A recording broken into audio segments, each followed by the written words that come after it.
Anggota DPR dari fraksi Partai Gerindra, Heri Gunawan merespons kritik sejumlah politisi PDIP terkait kenaikan PPN, pajak pertambahan nilai, dari 11% menjadi 12% pada 1 Januari 2025. Ketua DPP PDIP Puan Maharani yang juga sebagai Ketua DPR mengatakan kenaikan PPN 12% memperburuk kondisi kelas menengah dan pelaku usaha kecil. Lalu, Ketua DPP PDIP Ganjar Pranowo menyatakan kebijakan tersebut bisa membuat ngilu kehidupan rakyat.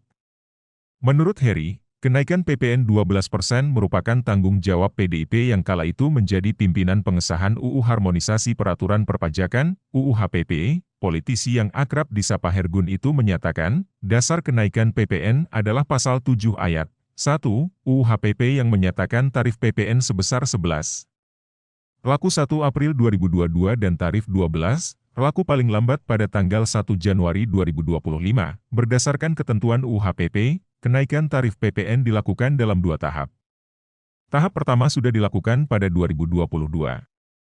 Waktu itu PDIP paling bersemangat menyampaikan kenaikan PPN dan bahkan mau pasang badan.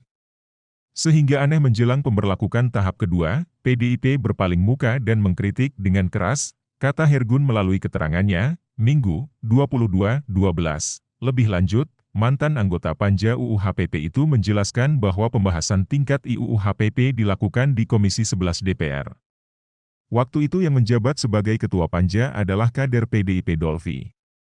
Selain itu, sebagai partai terbesar di DPR, PDIP juga mengirim anggotanya paling banyak di Panja. Pembahasan di tingkat I terbilang lancar. Hampir semua fraksi menyatakan persetujuannya terhadap UU HPP.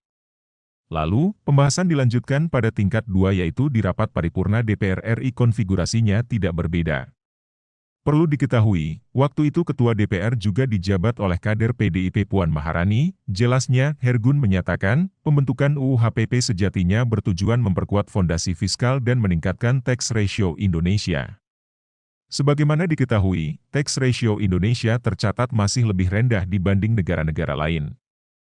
Pada 2021 tax ratio Indonesia tercatat sebesar 10,9%. Angka tersebut jauh di bawah rata-rata 36 negara Asia Pasifik yang sebesar 19,3%.